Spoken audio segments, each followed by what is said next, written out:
Hello everyone, welcome to our new YouTube channel Going E-English, Learning English via Bengali.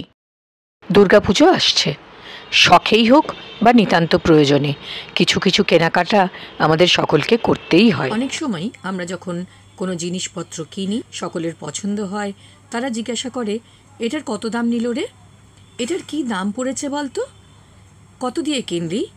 এরকম বিভিন্ন প্রশ্ন আমাদের প্রায়ই শুনতে হয়। আসুন আমরা কি করে এইভাবে এই প্রশ্নগুলো করব এবং তার উত্তরই বা কী হবে আজকে একটু দেখা যাক। আমরা যখন কিছু কিনি তখন তার জন্য যে টাকা পয়সা ব্যয় করি তাকে বলা হয় প্রাইস। প্রাইস অর্থাৎ মূল্য। এখানে আমরা যেহেতু বিভিন্ন ধরনের সেন্টেন্স ব্যবহার করা শিখব, সেই জন্য পার্টিকুলার কোনো স্ট্রাকচার আমরা ফলো করছি না।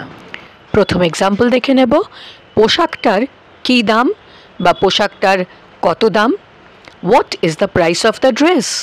What is the price of the dress? এবারের উত্তর দিতে হলে আমাকে বলতে হবে the price of the dress is ₹500 অথবা ইটস প্রাইস ইজ ₹500। আয়নাটা কত দাম দিয়ে কিনলে? এখানেও বলতে পারি what is the price of the mirror, অথবা বলতে পারি how much price did you pay for the mirror.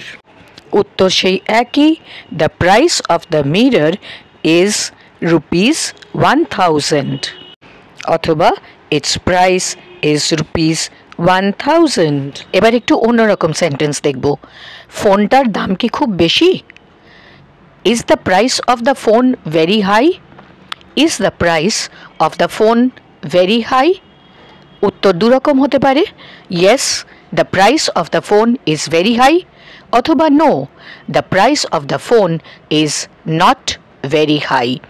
অর্থাৎ হ্যাঁ ফোনটির দাম অত্যন্ত বেশি, অথবা না ফোনটির দাম অত্যন্ত বেশি নয়। এবার দেখুন বাড়িটির দাম বেশ কম। The price of the house is quite low. The price of the house is quite low, অথবা the price of the house is low enough. The price of the house is low enough.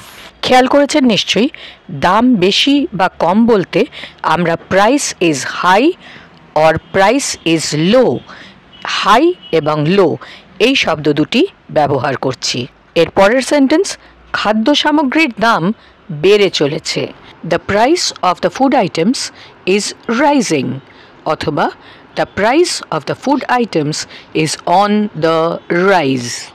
এখানে food items থাকা সত্ত্বেও কিন্তু is ব্যবহার হলো, কেননা subject হলো price, আর প্রাইস অ্যাবস্ট্রাক্ট নাউন, সেই জন্য সবসময় singular. So the verb will be is, that is singular. The last sentence for today is, শেয়ারের দাম কমে যাচ্ছে। The price of the shares is falling, অথবা there is a fall in the price of the shares. There is a fall in the price of the shares. এই ধরনেরই interesting video পেতে going ই-ইংলিশ চ্যানেলটিকে subscribe করুন, comment করুন, like করুন, share করুন, সঙ্গে থাকুন এবং আমাদের বেড়ে উঠতে দিন। Thanks for watching.